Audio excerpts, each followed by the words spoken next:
নদী ভাঙনে সর্বস্ব হারাচ্ছে মানুষ। কোথাও বিলীন হচ্ছে বাড়িঘর, কোথাও বাজার, শিক্ষা প্রতিষ্ঠান, আবার কোথাও ঝুঁকিতে পড়েছে পুরো শহর। নদী ভাঙনের আরও সংবাদ আমাদের জানাবেন আমাদের সহকর্মীরা আমাদের সঙ্গে যুক্ত হবেন। সহকর্মী জহুরুল ইসলাম, তিনি এই মুহূর্তে অবস্থান করছেন কুষ্টিয়া, এবং সিরাজগঞ্জ থেকেও যুক্ত হবেন সাজিরুল সঞ্চয়। শুরুতেই একটু সিরাজগঞ্জেই যুক্ত হতে চাই। আমাদের সঙ্গে সাজিরুল সঞ্চয় আছেন। সঞ্চয়, এইবার যেহেতু দেশে বিভিন্ন জায়গায় বন্যা পরিস্থিতি এবং স্বাভাবিকভাবেই সব নদ নদীর পানি বেড়েছে, যমুনা নদীতেও আসলে সিরাজগঞ্জ একটি ভাঙনপ্রবণ এলাকা হিসেবেই আমরা জানি। এইবার কোন কোন জায়গায় আসলে সেই ভাঙনের প্রকোপ দেখতে পাচ্ছেন? আপনি যেমনটি বলছিলেন, আসলে গত 2 সপ্তাহ বৃদ্ধির পর গত 3 দিন যাবৎ কিন্তু সিরাজগঞ্জের যমুনা নদীর পানি হ্রাস পেতে শুরু করেছে। এই মুহূর্তে আমি যে স্থানটিতে রয়েছি, সিরাজগঞ্জের শহর রক্ষাবাদের জেলখানা ঘাট হিসেবে পরিচিত। আমি যদি একটু দেখাই, আপনারা দেখতে পাবেন যে যমুনার পানি কিন্তু আজকে, অর্থাৎ সর্বশেষ 24 ঘন্টায় সিরাজগঞ্জ শহর রক্ষা বাঁধ পয়েন্টে 13 সেন্টিমিটার হ্রাস পেয়ে এই মুহূর্তে কিন্তু বিপদসীমার 130 সেন্টিমিটার নিচ দিয়ে প্রবাহিত হচ্ছে। একই সময় সিরাজগঞ্জের যে কাজীপুর মেঘাই ঘাট রয়েছে, সেখানেও কিন্তু যমুনা নদীর পানি কমেছে 14 সেন্টিমিটার।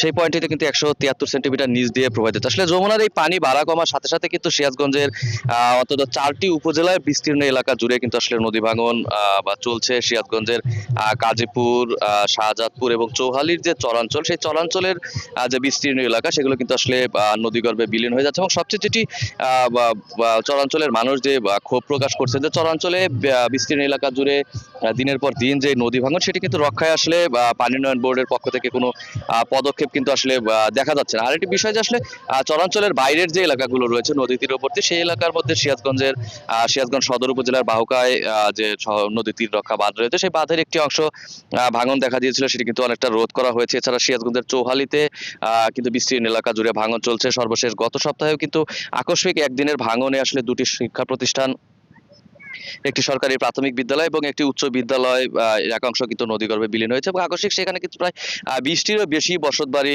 নদীগর্ভে বিলীন হয়েছে, এবং সেই স্থানটিতে এই মুহূর্তেও কিন্তু আসলে ভাঙন অব্যাহত রয়েছে। এছাড়াও চৌহালি উপজেলার চরসলিমাবাদ এলাকায় কিন্তু যে ভাঙন বর্ষার শুরু থেকে, অর্থাৎ পানি বৃদ্ধির শুরু থেকে শুরু হয়েছে, সেটি কিন্তু এখনো অবধি চলমান রয়েছে। এই দুটি ইয়েতে প্রায় কিন্তু কয়েকশো বসত ভিটা কিন্তু নদীগর্ভে বিলীন হয়েছে, শিক্ষা প্রতিষ্ঠান সহ, এবং বিস্তীর্ণ ফসলি জমিও কিন্তু আসলে নদীগর্ভে বিলীন হয়েছে। এছাড়া যদি আমরা শাহজাদপুরের কথা বলি, শাহজাদপুরের সনাতনী ইউনিয়ন, যেটি আসলে যমুনা নদীর একদম চরাঞ্চল, সেখানে কিন্তু প্রায় 3টি গ্রাম ইতিমধ্যে নদীগর্ভে বিলীন হয়েছে। যদিও আসলে সেখানে চৌহালিতে আমরা যেমনটি দেখছি যে আসলে নদী ভাঙন শুরু হওয়ার সাথে সাথে পানি উন্নয়ন বোর্ডের পক্ষ থেকে জিও ব্যাগ, জিও টিউব এবং ব্লক ফেলে কিন্তু ভাঙন রোধের যে জরুরি কাজ, সেটি কিন্তু করা হচ্ছে, এবং ভাঙন অনেক ক্ষেত্রে রোধও হচ্ছে। কিন্তু চরাঞ্চলে কিন্তু আসলে এই যে ভাঙন দিনের পর দিন, সেটি কিন্তু রোধে পানি উন্নয়ন বোর্ড কোনো কর্মকাণ্ড পরিচালনা করছে না। আমরা এই বিষয়ে কথা বলেছিলাম সিরাজগঞ্জ পানি উন্নয়ন বোর্ডের নির্বাহী প্রকৌশলী মোখলেসুর রহমানের সাথে। তিনি আমাদেরকে যেমনটি জানিয়েছেন যে আসলে চরাঞ্চলে আসলে গুরুত্বপূর্ণ কোনো স্থাপনা না থাকলে আসলে সেখানে ভাঙন রোধে কোনো বরাদ্দ কিন্তু আসলে পানি উন্নয়ন বোর্ড পাচ্ছে না, যার ফলে সেগুলো রোধ করা হচ্ছে না। এছাড়া অন্যান্য যে স্থানগুলোতে ভাঙন দেখা দিয়েছে, সেগুলো কিন্তু রোধ করার জন্য পানি উন্নয়ন বোর্ডের পক্ষ থেকে কাজ করা হচ্ছে। এবং তারা যেমনটি বলছিলেন, আসলে সিরাজগঞ্জে যে স্থায়ী বাঁধ নির্মাণের কাজগুলো এই মুহূর্তে চলমান রয়েছে, এগুলো শেষ হলে আসলে ভাঙন মুক্ত হবে সিরাজগঞ্জ। তো এই ছিল আমার কাছে সিরাজগঞ্জ থেকে নদী ভাঙনের সর্বশেষ খবর। ফারদিন। সঞ্জয়, আপনাকে ধন্যবাদ। আমরা কুষ্টিয়ার খবরাখবর জানার চেষ্টা করব। যেমনটা আগেই বলছিলাম, জহুরুল ইসলাম আমাদের সহকর্মী আমাদের সঙ্গে আছেন। জহুরুল, নিশ্চয়ই আমাকে শুনতে পাচ্ছেন। আপনার পেছনে যে বাঁধ দেখতে পাচ্ছি, সেটি আসলে বাঁধ নয়, বরং জিও ব্যাগ দিয়ে এক ধরনের রক্ষা করার জন্য এক ধরনের পরিস্থিতি তৈরি করা হয়েছে। কিন্তু নদীর যে পানি আমরা দেখতে পাচ্ছি, অনেক বাড়তি দেখতে পাচ্ছি। কি পরিস্থিতি সেখানে? ফারদিন, ধন্যবাদ। আপনি যেমনটি বলছিলেন, আসলে নদীর পানি কিন্তু টইটুম্বুর। এবং একটি বিষয় আপনাকে জানিয়ে রাখি, এই কুষ্টিয়ায় যে পদ্মা এবং গড়াই, এখানে নদীর পানিটা কিন্তু শ্রাবণের শেষে ভাদ্র মাস পর্যন্ত বাড়তেই থাকে। এই কারণে কিন্তু এই নদী তীরের মানুষের মধ্যে আতঙ্ক কিন্তু একটি রয়ে গেছে। তো আমি এই মুহূর্তে আছি কুষ্টিয়ার শহরের ঠিক উল্টো দিকে, কুমারখালী উপজেলার কয়া ইউনিয়নের ঘোড়াইঘাট এলাকায়। এখানে গেল বুধবার হঠাৎ করে প্রায় 50 মিটার নদী তীর ধসে চলে গেছে। এরপরেই কিন্তু পানি উন্নয়ন বোর্ড প্রাথমিকভাবে তারা এখানে জিও ব্যাগ ফেলে এই ভাঙন প্রতিরোধের চেষ্টা চালিয়ে যাচ্ছেন।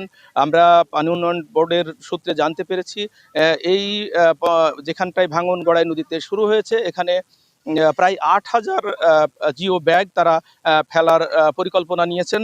সেই লক্ষ্যে গতকাল থেকেই কিন্তু এখানে জিও ব্যাগ ফেলা শুরু হয়ে গেছে।